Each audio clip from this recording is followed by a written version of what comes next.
Welcome to a brand new season of the TAUK Peer-to-Peer Podcast. And this season, we've changed things up a little. I'm here as your new host. For those of you that don't know me, my name is Steph, one of the co-founders of TAUK, long-time industry lover, estate agent of many years, and truth teller. And hopefully we'll really dig under the skin of what makes personal estate agency so great. This season is called Freedom with Foundations. You're going to hear me mention hyperlocal even more than I normally do. We're going to talk about the duality of brand. But most importantly, we're going to hear from estate agents, probably just like you guys who are listening and watching, but who are maybe a couple of steps ahead. So if you are considering going down the personal estate agency route, this is going to be gold dust. Take this like a voice note from somebody several steps ahead. If you're 3 months in or 3 years in and just need a little bit of inspiration, take each and every one of these episodes as the opportunity to restart, reset, and go again. But I'm your new captain. Hopefully we'll hear a load of honesty, some humour, the occasional swear words, and hopefully this season is going to be bigger, funnier, sassier and sharper than ever before, because personal estate agency deserves a personal voice. Welcome to season 3. Let's get into it. If we were going to enter the phrase personal estate agent into the dictionary, how would it be defined? A personal agent is what a state agency should always be. It's one singular person, a chosen person by their client.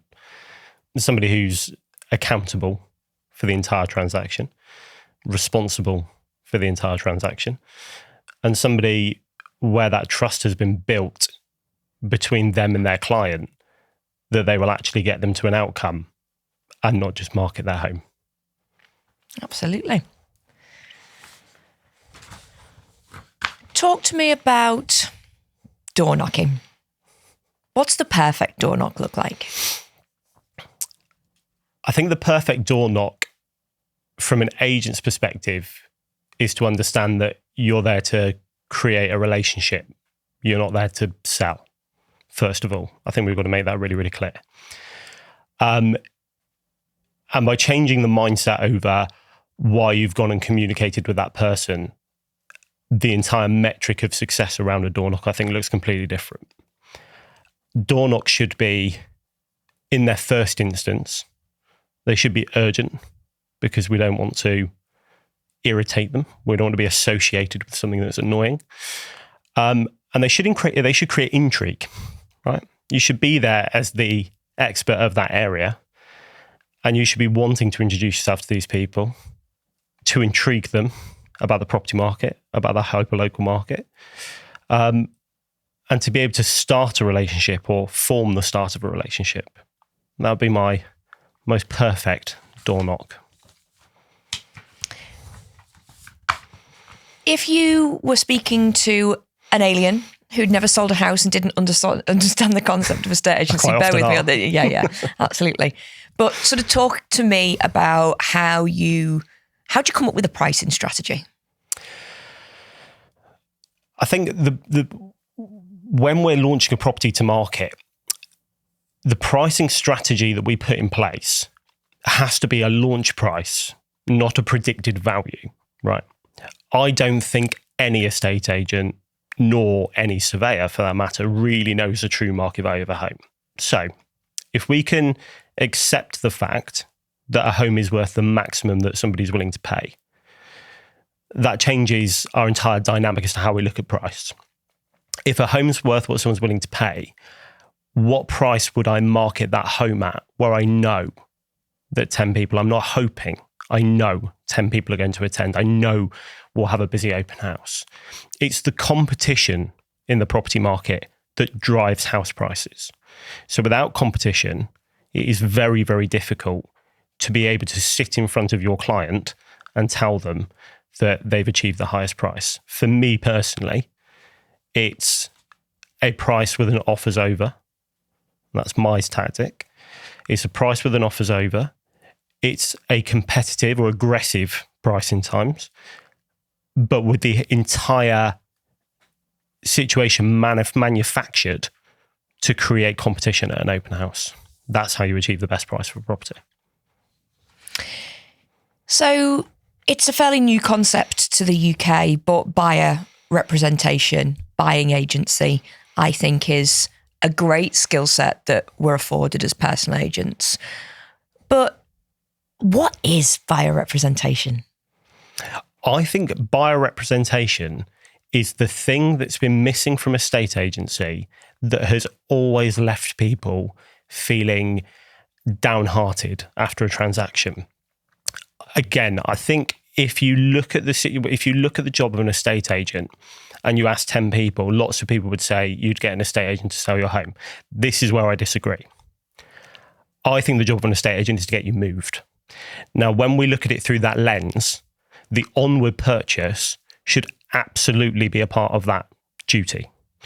We don't get employed by people to sell their house. We get employed by people to get them moved in whatever format they're moving.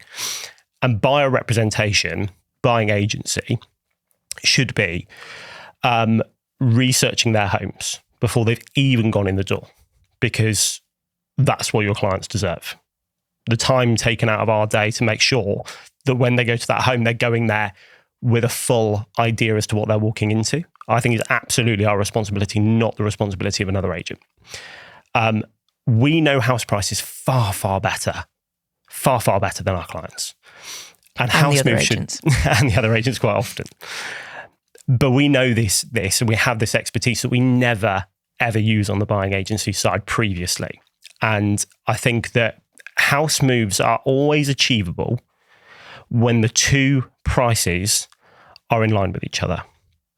And I believe that the best estate agents are the ones who create the biggest gap between achieving the highest price on somebody's sale and minimizing their onward purchase. And I think that how that develops over time is, rather than us having people clinging to their sale price and marrying their sale price and not wanting to divorce their sale price, instead they look at it as a transaction, how it should be. And they look at how much I've achieved, what I'm paying, and is this the right financial move for me? And more often than not, when we do our job properly, it is the right thing to do.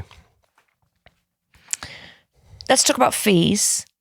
How do you deliver the explanation that backs up the fee that you charge? What if you had to perfectly describe what your fee delivers for the client, how would you sum that up?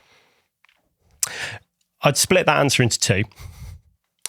On a sale, I have the marketing plan for a property that will drive the highest price.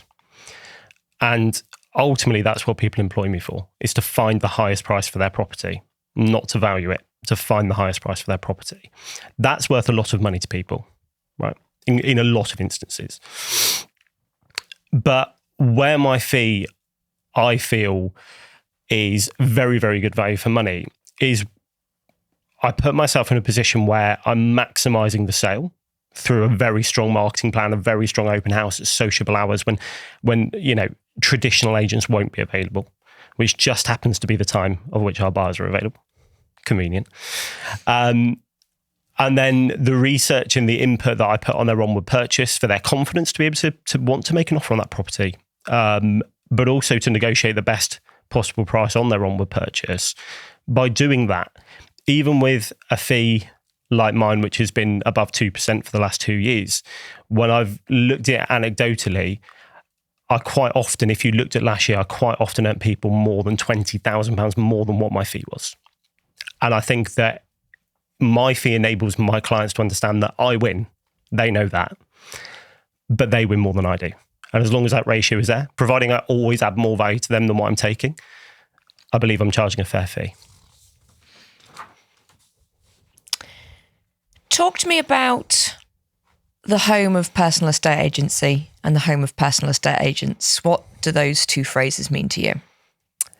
The home of personal estate agency, to me, means that we have built a movement of like-minded, frustrated estate agents who have gone seeking the utopia of the job that they love. I think the home of personal estate agency, the home of personal estate agents, we're not a business. To me, we're not a network. This is a social change in estate agency. It's a professional change in estate agency. And I've said for a long time, and I struggled to articulate it until I met you actually, I don't believe in professionalism. I believe professionalism is gone. I do, however, believe that personalism is the future. I believe that having a brand that is incredibly strong nationally is very, very important. But I believe that people buy from people. So personalism is the future of estate agency. We spoke a little bit about fees and about pricing and so on and so forth. Sometimes, though, we're just not going to get it right. If you sit down with a client for a marketing review, what does that look like? Transparent and honest is how my marketing reviews look like.